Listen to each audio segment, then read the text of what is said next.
Comedy, romance, हर emotion एकदम कूट कूट कर भरा है उसमें। क्या नहीं चलेगा? अच्छा ठीक है सर, मुझे थोड़ा टाइम दीजिए, मैं भी भेजता हूँ। ठीक है सर, ठीक है। अरे अशोक जी, मेरी फोटो भेज दीजिए ना।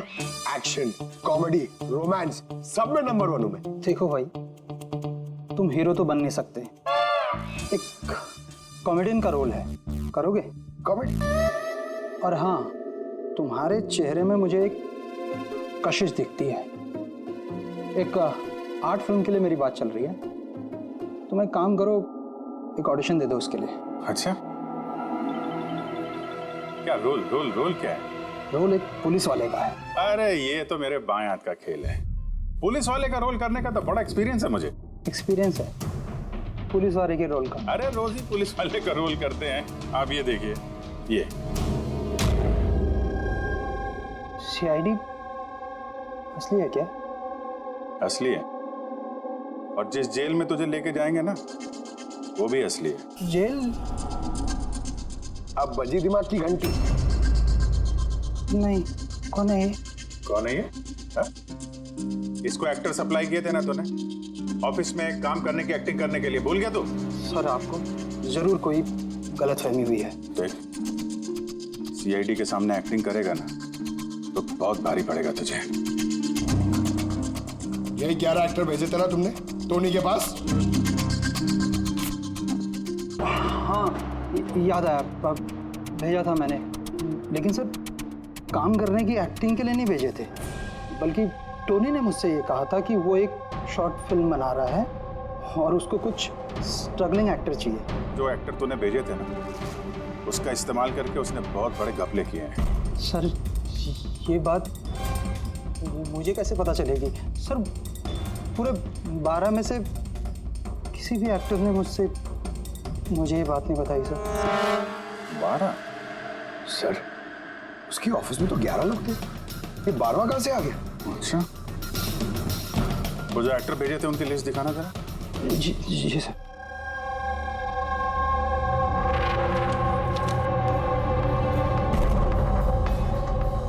ये नया नाम है, ईशा कुमार। ये नहीं थी उस वक्त वहां पे। ये कहाँ गायब हो गई? सर, इस केस में सवाल ज्यादा है, जवाब कम है, और वो कोड भी क्रैक नहीं हुआ अभी तक। सर, रीना जी, आपने हमें यहाँ टोनी के घर पे क्यों बुलाया?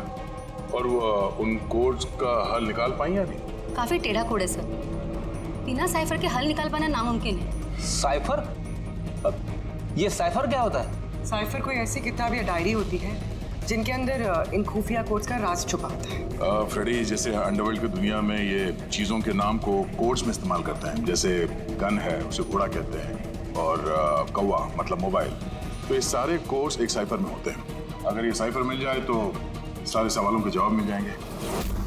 सर, मुझे लगता है ये टोनी इस साइफर को ऐसी जगह रखता होगा जहाँ से उसे वो आसानी से देख सकता हो या पढ़ सकता हो। लेकिन सर, उसका ऑफिस तो अच्छी तरह से चेक किया था, वहाँ पर तो कुछ भी नहीं मिला। तो हो सकता है टोनी के घर पे मिल जाए।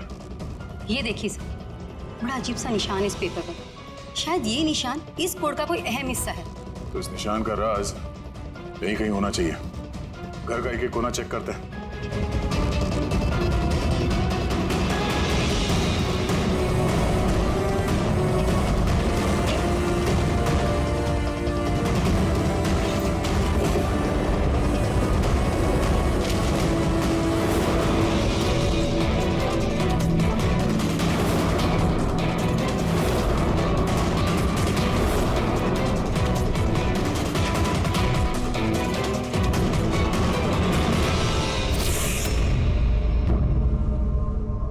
रीना जी, ये देखिए,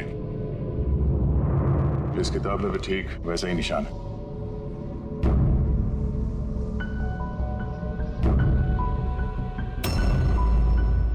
सर, यही तो साइफर है। ये देखिए, इस पेज पर सिर्फ 7 सेंटेंसेस हैं और इसके हर सेंटेंस के फर्स्ट वर्ड को हम हाईलाइट करके देखते हैं।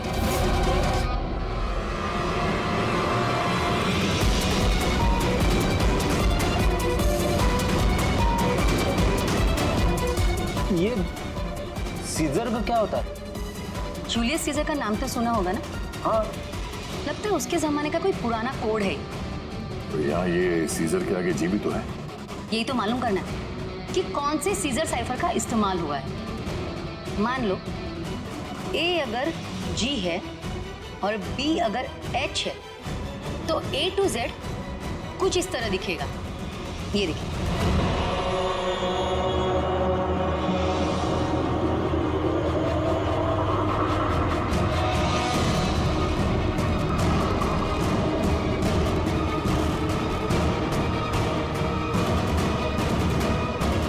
ये हो गया। अब हम इसे फॉलो करके देखते हैं कि हमारा कोड का मतलब क्या है।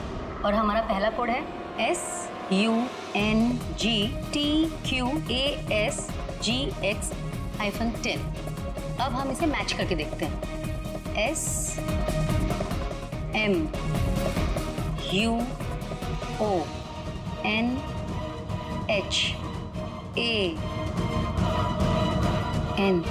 Mohan,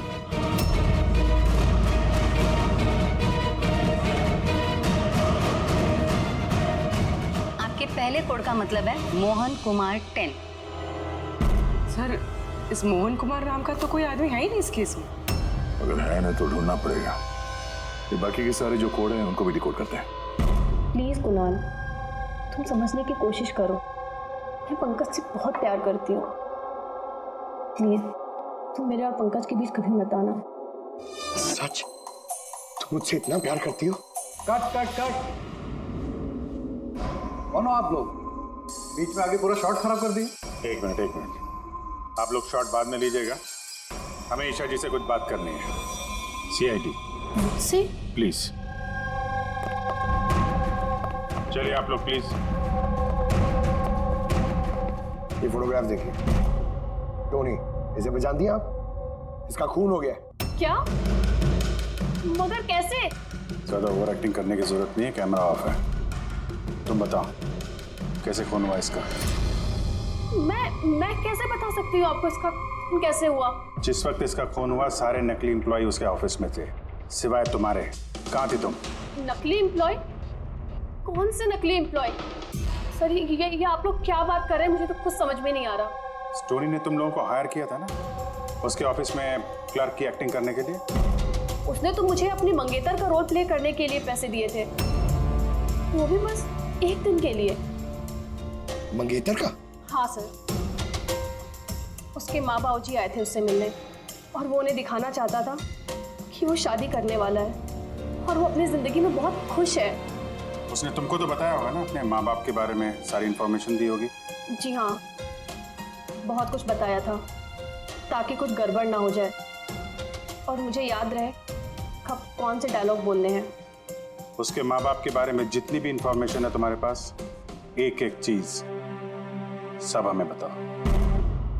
thank you sir codes decode हो गए। हर कोड से एक नाम मिला है और नाम के आगे एक नंबर। जरूर ये वो लोग हैं जिनको टोनी ने सेट कॉइन्स बेचे थे, और ये नाम के आगे जो नंबर है इसका मतलब है किसके पास कितने सेट कॉइन्स हैं। जैसे ये मोहन ने ये 10 सेट कॉइन्स खरीदे थे, चिराग 6, विजय कुमार 8, एक्सेट्रा एक्सेट्रा। मतलब खूनी इनमें से ही कोई एक है? लगता तो ऐसे ही है। इन सारे बारातियों को ब्यूरो में बुलाओ सेट कॉइन्स के साथ। सर मैंने टोनी को नहीं मारा, आपने मुझे बताया तब तो मुझे पता चला कि टोनी का मर्डर हो गया। कल रात तुम कहाँ थे? कल रात मेरे सर में दर्द था तो मैं कल रात 10 बजे ही सो गया था सर। अच्छा, और कौन है आपके घर में? मेरे घर में बस मैं हूँ सर, और मेरा एक बेटा है जो विदेश में नौकरी करता है। मैंने तो अपने रिटायरमेंट फंड के 15 लाख लगाए थे इसमें। अब मुझे ये समझ में नहीं आ रहा है कि मुझे कैसे वापस मिलेंगे। गन रखते हो ना तुम? सर मेरी गहनों की दुकान है, सिक्योरिटी एंड प्रोटेक्शन के लिए मुझे अपने पास गन रखनी पड़ती है सर। सर सब कुछ तो आपको बता चुका हूँ, अब मैं आपको और क्या बताऊँ? जब तक खूनी पकड़ा नहीं जाता हम तो सवाल पूछेंगे। इस डायरी में उन लोगों के नाम लिखे हुए हैं जिन्होंने उससे वो कॉइन्स खरीदी थी, सेट कॉइन। उन लोगों के नाम और जितने भी कॉइन्स खरीदे थे वो सब पूरा का पूरा रिकॉर्ड इसमें है। और इसमें जो जानकारी है उससे हम ये पता लगाएंगे कि आखिर आप लोगों में से वो खूनी कौन है। किसने कितने कॉइन खरीदे, इससे ये कैसे पता चलेगा खूनी कौन है? आसान है। खूनी ने अपने कुछ सिक्के गुस्से में आकर टोनी को निगलवा दिए। अब इस बही खाते के हिसाब से जिसके पास भी कम सिक्के निकलेंगे वही हमारा खूनी है। चलिए आप सब लोग अपने अपने सेट कॉइन्स के सिक्के गिनती करवाइए।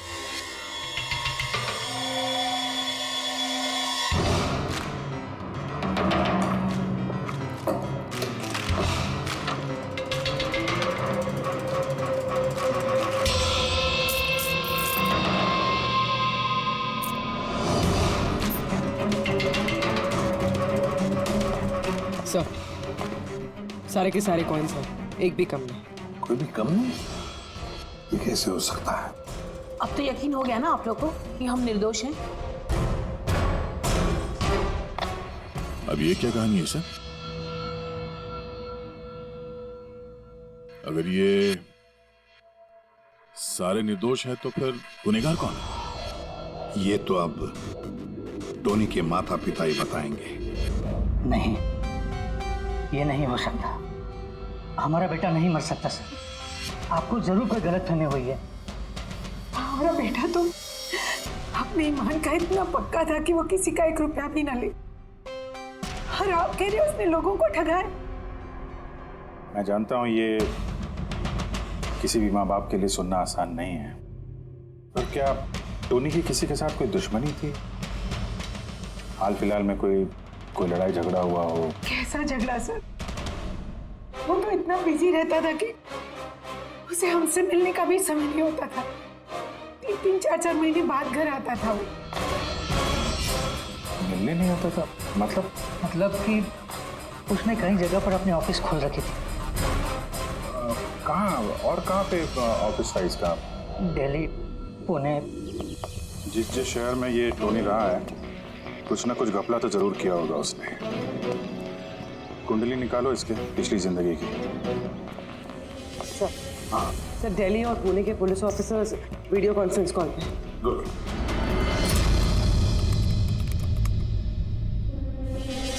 सर, इस स्केच को देखिए सर। टोनी से इसकी शक्ल मिलती है। इस आदमी के खिलाफ 2 साल पहले यहाँ दिल्ली में FIR दर्ज हुई थी। कई लोगों के साथ में चिट फंड में इसने घोटाला किया था, लेकिन सर इसका नाम टोनी नहीं बल्कि अमर है। सर, यहाँ पर उसका नाम प्रशांत था। पिरामिड स्कीम के नाम पर उसने लोगों को बड़े बड़े सपने दिखाए और कई लोगों के पैसे खा गए। बहुत लोगों ने उसके खिलाफ कंप्लेंट भी दर्ज की है। सारे शहरों में यही कारनामा किया सर इसने। एक शहर से बेईमानी का पैसा इकट्ठा करके दूसरे शहर को रवाना हो गया किसी और को टोपी पहनाने। इसका मतलब है इस टोनी के दुश्मन सिर्फ इसी शहर में नहीं बाकी शहरों में भी हैं। तो खूनी में से कोई हो सकता है। मतलब सर, हर शहर से ऐसे लोगों की लिस्ट निकालनी पड़ेगी जिनके साथ धोखा हुआ है। सर, यहाँ पर उसके खिलाफ कल्पेबल होमिसाइड की केस भी है। ये आलोक नाम के आदमी के उसने पैसे खा लिए थे। वो सदमा वो आदमी बर्दाश्त नहीं कर पाया, इसलिए उसने सुसाइड किया। तो फिर टोनी को मारने का सबसे बड़ा मोटिव तो आलोक के किसी करीबी के पास है। ना तो उसने सिर्फ पैसा खोया बल्कि अपने किसी करीबी को भी खोया है। हाँ, आलोक, पुणे।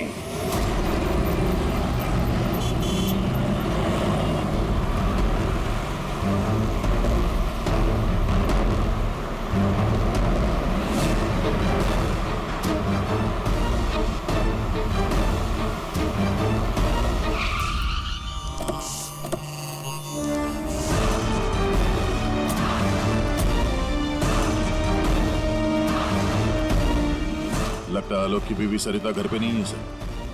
हाँ, गया। आज सुबह से नहीं है। आज का पेपर और दूध। पंकज सर, जाके जरा पड़ोसियों से पूछताछ करो। Excuse me. जी, मैं ऑफिसर पंकज हूँ, CID मुंबई से। हेलो सर, मैं पूनम। हेलो, ये सरिता यहाँ रहती हैं? ये हाँ, कहीं हाँ। गई हुई है बाहर, आपको पता है? वो तो नहीं पता। क्यों? कोई प्रॉब्लम हो गई है? इनके घर की कोई एक्स्ट्रा चाबी होगी आपके पास? सर, हाँ, ये पूनम जी हैं, सरिता की नेबर।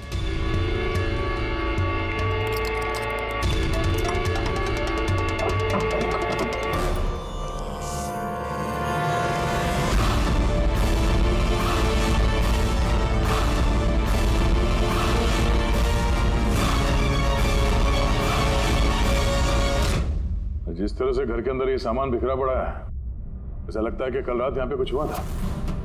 हुआ तो था जरूर दया, कुछ न कुछ तो हुआ था। ये देखो, खून के निशान, ऐसे लग रहा है जैसे किसी को घसीट के यहाँ से ले जाया गया। सर, कहीं किसी ने सरिता का किडनैप तो नहीं कर लिया? पूनम, हाँ सर। सरिता को आखिरी बार कब देखा था तुमने? सर, रात के 2 बजे जब मैं नाइट शिफ्ट से घर वापस आई। उस वक्त शायद सरिता जाग ही रही थी क्योंकि यहाँ पे टीवी चल रहा था। उसके घर के आसपास किसी को देखा, कोई आया हो उनसे मिलने के लिए? कुछ और तो नहीं, पर हाँ, एक वाइट कलर की वैन थी जो घर के बाहर खड़ी थी, पर सुबह वो वहाँ नहीं थी। तो उस वैन को पहले भी कभी देखा था यहाँ आसपास? नहीं, कभी नहीं। अच्छा, उसका नंबर याद है, नोट किया था?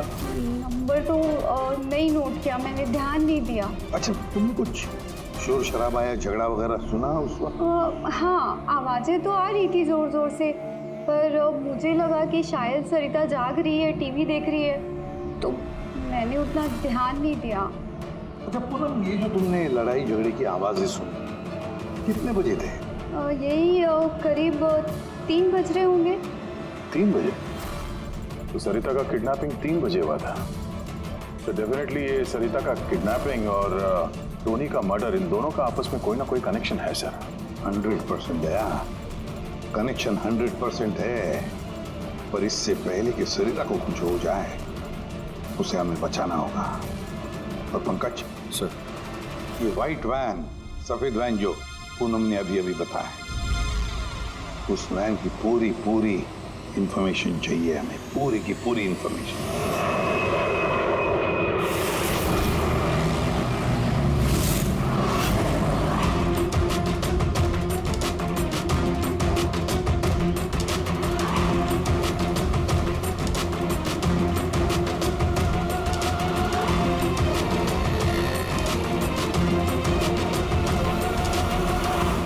सर, यही रास्ते से वो व्हाइट वैन क्रॉस हुई थी। ये रास्ता तो आगे हाईवे नंबर 15 से जाके मिलता। कहीं ऐसा तो नहीं कि किडनैपर्स इस सरिता को शहर से बाहर ले गए हो? सर नहीं सर, क्योंकि वो आगे जो टोल नाका है उसमें गाड़ी क्रॉस नहीं हुई। तो फिर जरूर किडनैपर ने सरिता को टोल नाका और सिग्नल के बीच में कहीं छुपा के रखा। तो सर, इस सिग्नल और टोल के बीच में कोई तो रास्ता होगा जो अंदर जाता है, और शायद किडनैपर्स का अड्डा वहीं कहीं आसपास होगा। हाँ, चलो देखते हैं कोई रास्ता है क्या।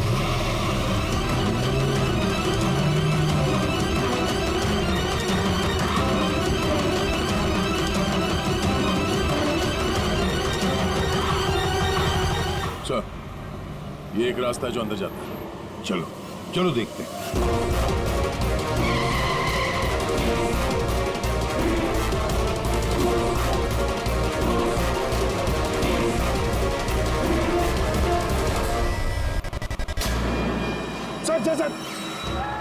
सर वो पीछे।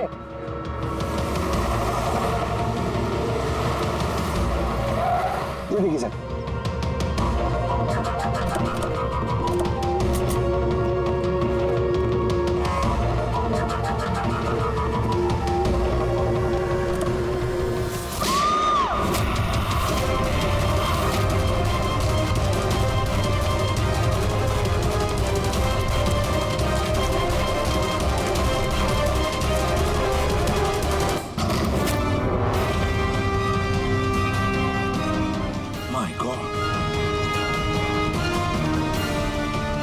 सरिता, सर अंदर कोई नहीं है। तुम ठीक हो? सर लगता है खूनी गाड़ी लेके बाहर। मैं देखता हूँ सर।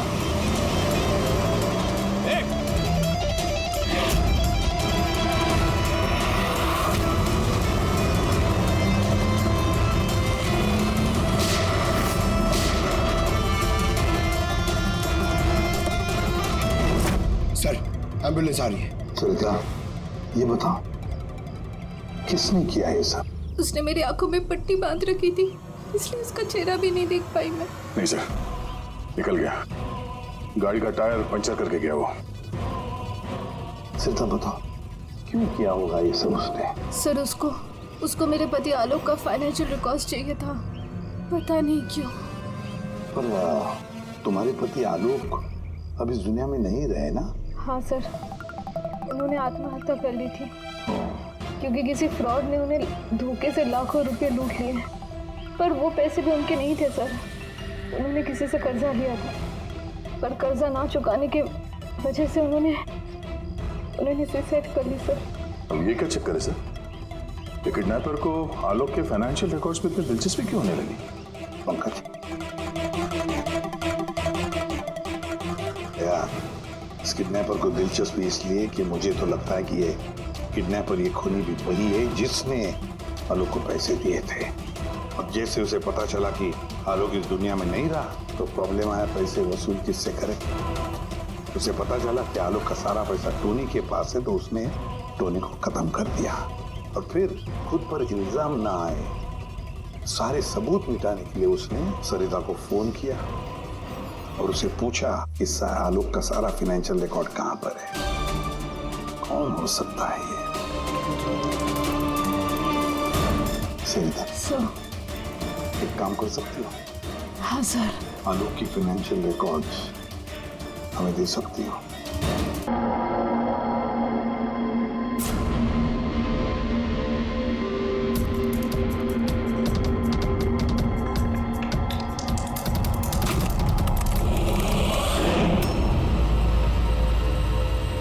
कौन है?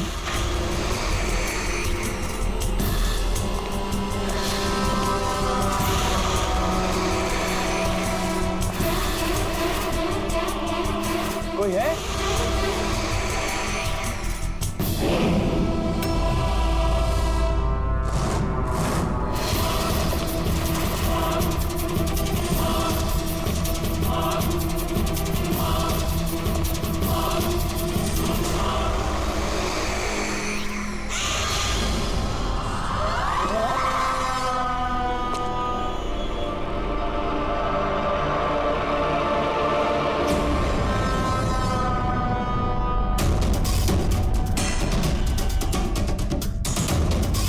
कौन है वो?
पे भी गोली मारी है, हाथ पे भी। ये बॉडी सबसे पहले किसने देखी थी? सर मैंने देखी थी।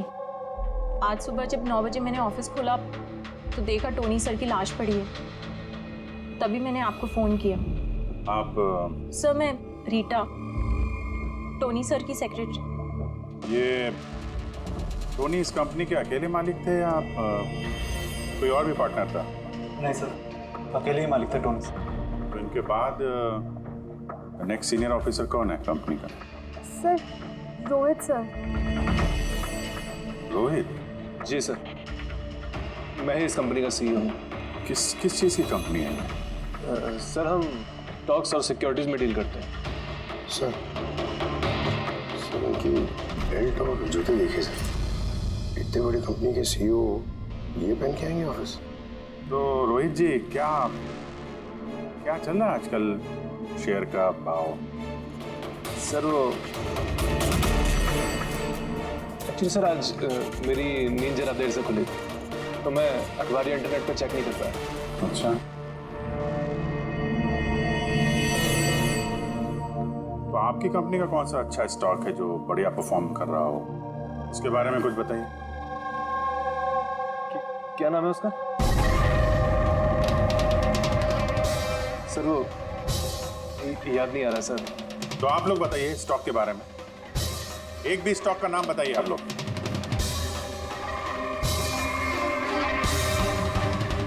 क्या हो क्या रहा है यहाँ पे? सर सच में तो हम में से कोई भी यहाँ पे काम नहीं करता है। काम नहीं करता? क्या मतलब क्या है? मतलब सर हम सब लोग एक्टर्स हैं। मगर ये तो फाइनेंस कंपनी है, इसका फिल्मों से क्या लेना देना? सर फाइनेंस कंपनी तो सिर्फ नाम की है, यहाँ पर सर कोई काम नहीं करता। हम एक्टर को सिर्फ इसलिए रखा है ताकि हम यहाँ काम करने की एक्टिंग कर सकें। एक्चुअली सर टोनी सर से मिलने दिन में बहुत सारे क्लाइंट्स आते थे। हमारा काम बस इतना होता था कि उन्हें दिखाना कि ऑफिस में बहुत काम हो रहा है। ये टोनी क्या काम करता था? किस चीज़ की मीटिंग होती थी यहाँ पे? सर उनकी जो भी मीटिंग्स होती थी वो उनके केबिन के अंदर होती थी। अब वो क्लाइंट्स के साथ क्या बातें करते थे वो हम में से किसी को नहीं पता सर। और कब से चल रहा है ये सब? सर पिछले 2 हफ्ते से। कमाल है, एक नकली कंपनी जहाँ पे नकली काम होता था उसके मालिक का खून हो जाता है। समझना पड़ेगा एग्जैक्टली यहाँ पे हुआ क्या था। तो यहाँ पे टोनी को पहली गोली लगी है। अगर उसे गोली यहाँ लगी है तो वहाँ उसे भाग जाना चाहिए था, वो तो एग्जिट है। वो वापस ऑफिस के अंदर क्यों गया? शायद खूनी इस तरफ होगा, बचने के लिए इधर भागा होगा।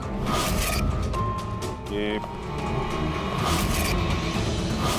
हैंडल पे भी खून है, वहां से अंदर आया और फिर वहां पे लेके गया उसको जहां पे खून हुआ। ब्लड ट्रेल इधर भी है।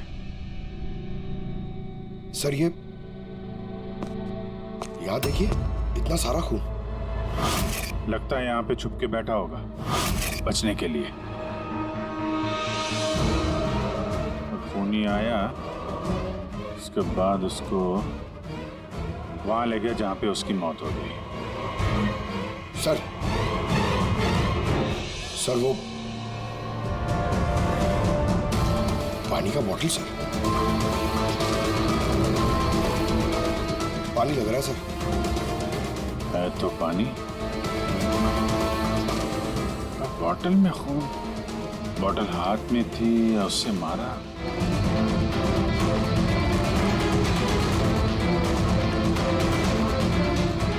यहाँ तो खून है नहीं, खून तो वहां है, तो इसका मतलब खून यहाँ पे है तो शायद ये बॉटल यहीं होगी। यहाँ पे छुपा होगा तो बॉटल हाथ में ली होगी बचने के लिए। यहाँ वहां जाते समय गिर गई, यहाँ पे भी खून। वहां से आया तो इस पे हाथ लगा और सर हाँ, यहाँ तो ब्लड ट्रेल है।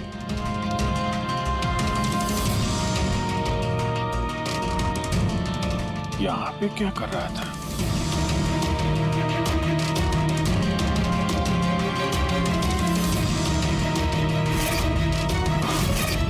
यहाँ पे पंजे का निशान है, यहाँ भी खून है, यहाँ भी पंजे का निशान है। कुछ पकड़ रहा था या फिर? अरे क्या? ठीक हो? हाँ सर। गन छुपा के रखी है अंदर। शायद इसी को ढूंढने आया होगा, लेकिन इसके पहले गन तक पहुंचता खूनी पहुंच गया इसके। मगर सर ये ऑफिस में उसने गन क्यों छुपा के रखी? ऑब्वियसली उसकी जान को खतरा होगा, इतना गड़बड़ घोटाला करके रखा हुआ था यहाँ पे, एक्टर्स लोगों को हायर करके रखा था। पता नहीं कितने दुश्मन होंगे इसके। ये डायरी भी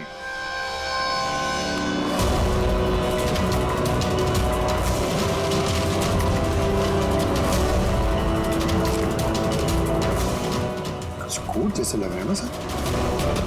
कोड वर्ड में लिखा है और डायरी को छुपा के रखा था। जरूर इसका टोनी के मौत के साथ कोई ना कोई कनेक्शन है। ये इसका बॉडी स्कैन चेक किया तुमने? वैसे स्कैन देखा मैंने, बाकी सब कुछ ठीक है। सिर्फ इसके एब्डोमेन में मुझे कुछ अजीब सी गोल गोल सी चीज़ नज़र आ रही है, समझ नहीं आ रहा क्या है। चलो देखें क्या। ये देखिए सर, ये जो गोल गोल सी चीज है ना तारिका, ये मेटेलिक चीज है, कोई something metallic. Metallic like coin जैसी? एब्सोल्युटली। लेकिन ये इसके एब्डोमेन में आई कैसे? एक काम करते हैं, इसके पोस्टमार्टम से ही पता लगेगा आखिर ये चीज है क्या।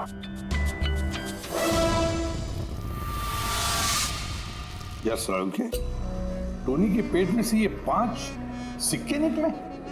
बॉस, मैंने इन सिक्कों के बारे में पता लगाया। ये सिक्के किसी भी देश की ऑफिशियल करेंसी नहीं है। मगर सर, कोई अपनी मर्जी से ये सिक्के क्यों खाएगा? शायद खूनी ने टॉर्चर करने के इरादे से टोनी को मजबूर किया होगा ये सिक्के निकलने के लिए। कोई ना कोई कनेक्शन तो है इस सिक्कों का इस केस के साथ। ये जो टोनी के नकली एम्प्लॉइज हैं, इनसे पूछते हैं। तो बताइए, आप में से किसने ये कॉइन्स देखे टोनी के पास? नहीं सर, किसी ने नहीं। सर याद कीजिए, जोर डालिए अपने दिमाग पर, बताइए। टोनी का फोन किसने किया? आप दोनों कौन? मैं दीनानाथ और ये शेखर। मैंने ही फोन किया था। ऑफिस से आकर पता चला कि टोनी का खून हो गया। आप लोग कैसे जानते हैं टोनी को? मैं उससे सेट कॉइन्स खरीदता था। Set coins? ये है क्या एग्जैक्टली? सेट कॉइन एक ऑनलाइन करेंसी है। इसका व्यापार ऑनलाइन यानी इंटरनेट पे होता है। जैसे गोल्ड में और शेयर मार्केट में लोग इन्वेस्ट करते हैं, वैसे इसमें भी करते हैं। बस अंतर यह है कि ये फिजिकल फॉर्म में नहीं होता, गोल्ड कॉइन की तरह, है ना? नहीं सर, होता है ना। जैसे गोल्ड कॉइन होता है ना, वैसे ये कॉइन भी बाजार में मिलता है। टोनी उन चुनिंदा लोगों में से था जो इनका व्यापार करता था।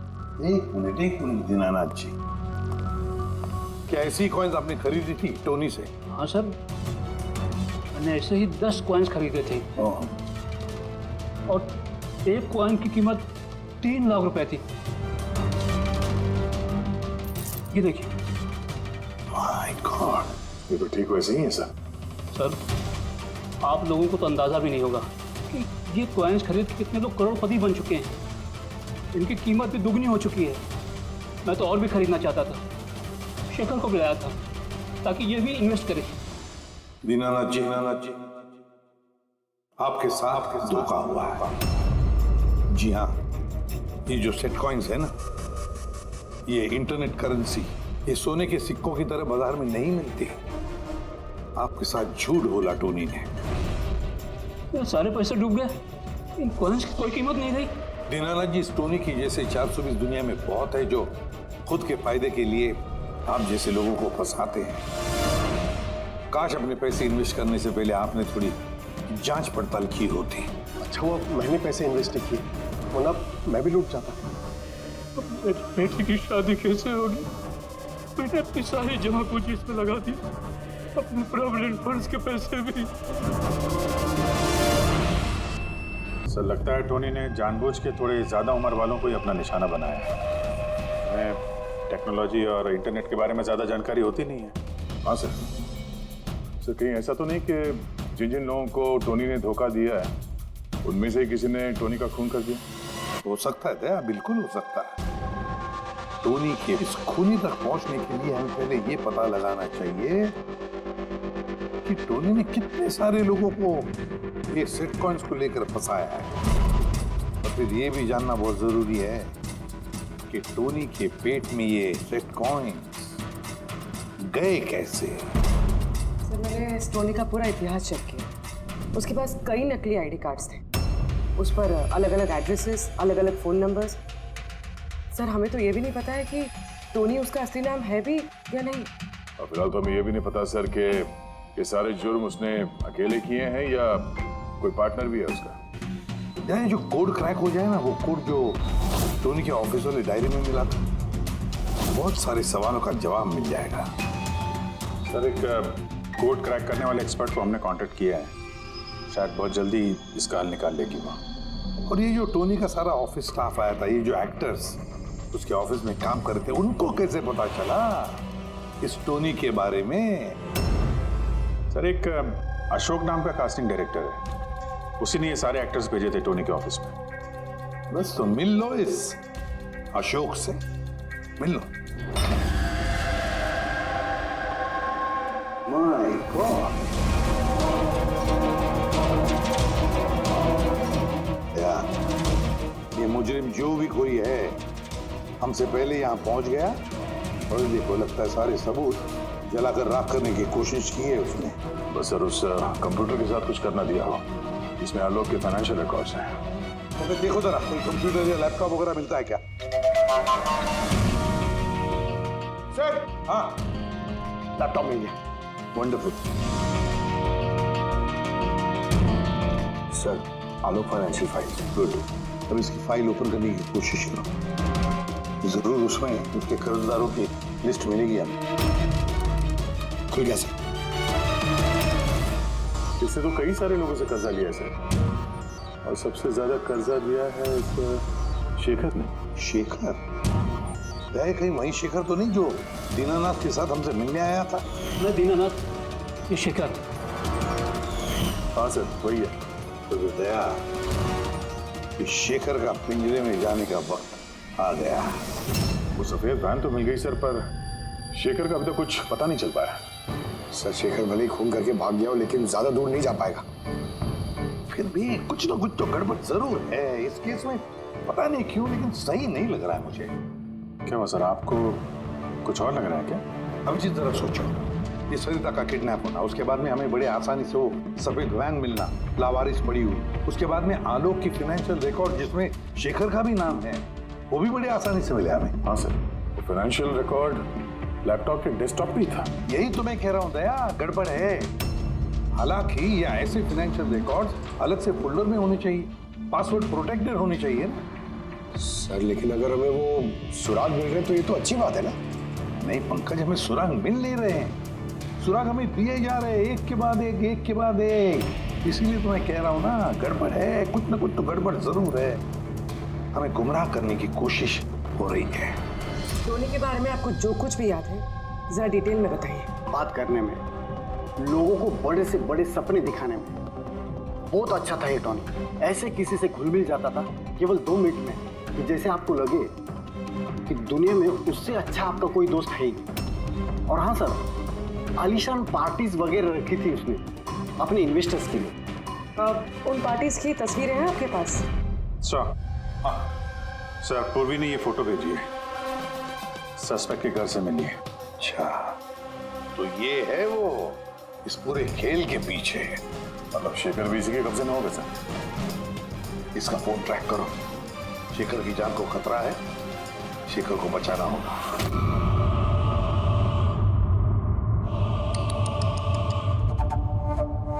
अब तो तुम्हें भगवान भी नहीं बचा सकता शेखर।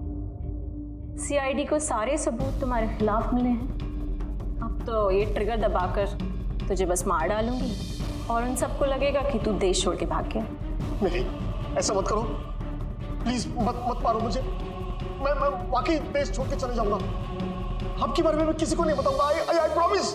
अरे शेखर, तुम समझ नहीं रहे हो, तुमने मेरा चेहरा देख लिया है। अब मैं तुम्हें छोड़ने की बेवकूफ़ी तो करूंगी नहीं, इसलिए तुम्हें मरना पड़ेगा। मत मारो मुझे प्लीज, मत। कोई है?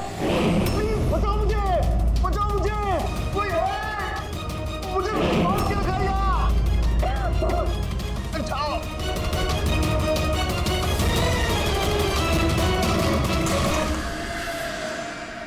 उठ उठ।